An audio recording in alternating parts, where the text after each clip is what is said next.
ರಕ್ತ ಚಂದ್ರಗ್ರಹಣ ಎಂದರೇನು? ಸಾಮಾನ್ಯವಾಗಿ ಚಂದ್ರನು ಬಿಳಿ ಬೆಳಕಿನಲ್ಲಿ ಹೊಳೆಯುತ್ತಾನೆ.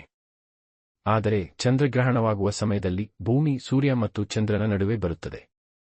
ಆಗ ಸೂರ್ಯನ ಬೆಳಕು ನೇರವಾಗಿ ಚಂದ್ರನಿಗೆ ತಲುಪದೆ ಭೂಮಿಯ ನೆರಳು ಚಂದ್ರನ ಮೇಲೆ ಬೀಳುತ್ತದೆ. ಆ ಸಮಯದಲ್ಲಿ ಚಂದ್ರನು ಸಂಪೂರ್ಣವಾಗಿ ಮಸುಕಾಗಿ ಕೆಂಪು ಬಣ್ಣದಲ್ಲಿ ಹೊಳೆಯುತ್ತಾನೆ. ಇದನ್ನೇ ರಕ್ತ ಚಂದ್ರಗ್ರಹಣ ಎಂದು ಕರೆಯುತ್ತಾರೆ. ಏಕೆ ಕೆಂಪಾಗುತ್ತದೆ? ಸೂರ್ಯನ ಬೆಳಕು ಭೂಮಿಯ ವಾತಾವರಣವನ್ನು ಹಾದುಹೋಗುವಾಗ ನೀಲಿ ಬೆಳಕು ಹರಡಿಬಿಡುತ್ತದೆ. ಆದರೆ ಕೆಂಪು ಬೆಳಕು ಮಾತ್ರ ಚಂದ್ರನ ಮೇಲೆ ಬೀಳುತ್ತದೆ. ಅದರಿಂದ ಚಂದ್ರನು ಕೆಂಪು ಬಣ್ಣದಂತೆ ಕಾಣಿಸುತ್ತಾನೆ.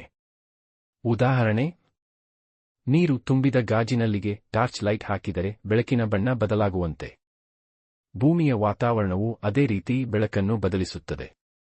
ಚಂದ್ರನು ರಕ್ತ ಬಣ್ಣವಾಗುವುದರಿಂದ ಏನಾದರೂ ಅಪಾಯ ಇದೆಯೇ? ಇಲ್ಲ, ಇದು ಒಂದು ಪ್ರಾಕೃತಿಕ ಘಟನೆ. ನೋಡುವುದಕ್ಕೆ ಸುಂದರವಾದದ್ದೇ ಹೊರತು ಯಾವುದೇ ಅಪಾಯವಿಲ್ಲ.